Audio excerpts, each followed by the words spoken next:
হয়ে গেছে অথবা চোরে নিয়ে গেছে, তিন ব্যক্তির দোয়া কবুল হয়ে যায়।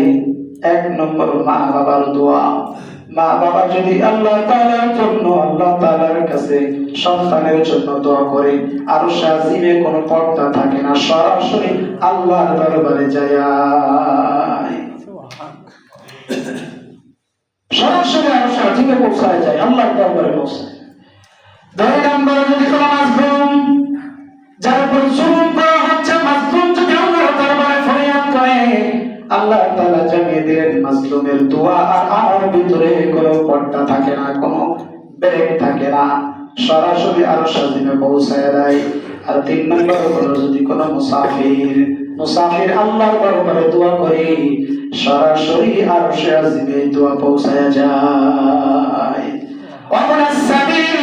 যদি কোনো মুসাফির তোমার গ্রামে এসে, তোমার এলাকায় এসে একেবারে নিঃস্ব হয়ে যায়, সবকিছু যদি চিন্তায় হয়ে যায়, অথবা এমন টাকা নিয়ে এসেছে যে টাকা তোমার এলাকায় এসে ফুরায় গেছে, তোমার ওই ভালোবাসার সম্পদ তারে দিয়া তার গন্তব্য স্থান পর্যন্ত পৌঁছাইতে পারে এমন অর্থ, এমন সামগ্রী, এমন অর্থ অথবা এমন টাকা তারে দান করে দিও।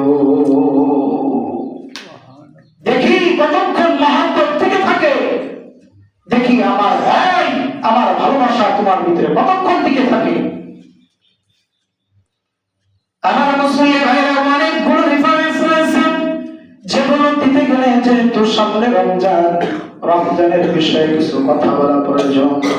অনেক রেফারেন্স রয়েছে, অনেক বড় আয়াত, 177 নম্বর আয়াতের অনেকগুলো রেফারেন্স রয়েছে।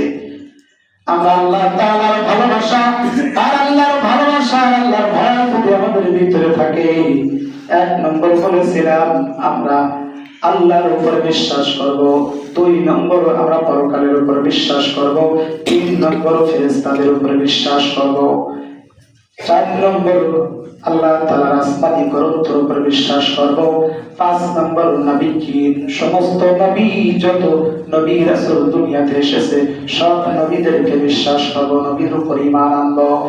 এরপরে আল্লাহ তাআলা জানিয়ে দিলেন মহব্বত কতক্ষণ টিকে থাকে, দেখি ভালোবাসা কতক্ষণ তোমাদের ভিতরে থাকে। ওয়াতাল মালা আলা হুব্বিহি, ভালোবাসা টিকানোর জন্য এবার অর্থ খরচ করো, যে অর্থের এত ভালোবাসো, দেখি আমার ভালোবাসা তোমাদের ভিতরে থাকে কিনা। প্রথম নম্বরে, এক নম্বর তোমরা খরচ করবে আমি আল্লাহর জন্য, আমি আল্লাহর রাস্তায় খরচ করবে। দুই নম্বর আত্মীয় স্বজন, রক্তের বন্ধনদের ভিতরে খরচ করবে। তিন নম্বর হলো ইয়াতীম আর মিসকিনদের ভিতরে খরচ করবে। চার নম্বর হলো আবনাস সাবিল, যারা মুসাফির তাদের জন্য খরচ করবে। অনেক বড় রেফারেন্স রয়েছে। তাহলে আমরা মুসাফিরদের জন্য খরচ করব। যদি আল্লাহর ভালোবাসা আমরা অর্জন করতে চাই, নবী রাসূলদের ভালোবাসা যদি আমাদের ভিতরে বসাইতে চাই, আল্লাহর রাস্তায় খরচ করব। দিন কায়েমের জন্য অসংখ্য অসংখ্য নবী রাসূলরা এই দিনকে জিন্দা করার জন্য, নবী যে নবীদের গায়ে মাছি মশা বসা, যে নবীদের গায়ে আঘাত করা উম্মতদের জন্য হারাম ছিল, সেই উম্মতরা রক্তাক্ত করে দিয়েছিল, রক্তাক্ত করে দিয়েছিল। আল্লাহ বুঝাইলেন, ও আমার নবীরা, ও আমার মহব্বতের নবী গো, তোমাদেরকে পাঠাইছি দিন চিন্তা করার জন্য। আল্লাহ সহ্য করলেন, আল্লাহ শুধু সহ্য করলেন এই জন্য যে নবী আল্লাহ তাআলা আরশ আজিমে নিয়ে গেলেন, 27 বছর ধরে কথা বললেন মিরাজে, আল্লাহ 27 বছর ধরে কথা বললেন। সেই নবীর যখন মানতেছিল, আল্লাহর কি কষ্ট হয় নাই? আল্লাহ কি খারাপ লাগে নাই? আল্লাহর কি কষ্ট হয় নাই? আল্লাহ যদি চাইতো দুনিয়ার ওই সময় ধ্বংস করে দিত, কিন্তু না, আল্লাহ চেয়েছিল বন্ধু তোমার যদি একটু কষ্ট দেয় আমি সহ্য করতেছি, এজন্য বন্ধু তোমার এই কষ্টের বিনিময়ে আমি চাচ্ছি পুরা দুনিয়াতে ইসলাম জিন্দা হয়ে যায়। এজন্য বন্ধু একটু কষ্ট হইলে সহ্য করো বন্ধু। দুনিয়ার এই কষ্ট আসল কষ্ট না, দুনিয়ার এই সুখ আসল সুখ না, দুনিয়ার টাকা পয়সা কোনো কিছু না, ফর নাথিং, কিচ্ছু না। এটা আজ আছে কাল নাই, আজ আছে কাল নাই। সব কিছু আজকে আছে দেখবেন কালকে আল্লাহ কোন একটা রোগ অথবা কোন একটা পথের ভিতর দিয়ে আল্লাহ সবকিছু চিনাই দিছে।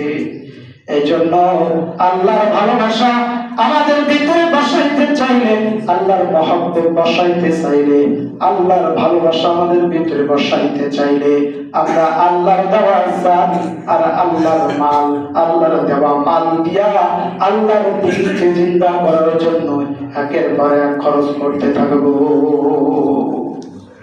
সম্পদের মালিক কে? আল্লাহ তাআলা। আল্লাহর দিনকে জিন্দা করার জন্য আমরা খরচ করতে থাকবো।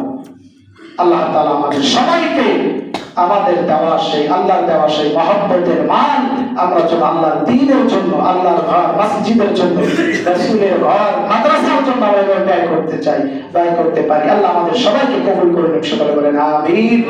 আখির দাওয়ানা আলহামদুলিল্লাহি রাব্বিল আলামিন। আসসালামু আলাইকুম ওয়া রাহমাতুল্লাহি ওয়া বারাকাতুহু।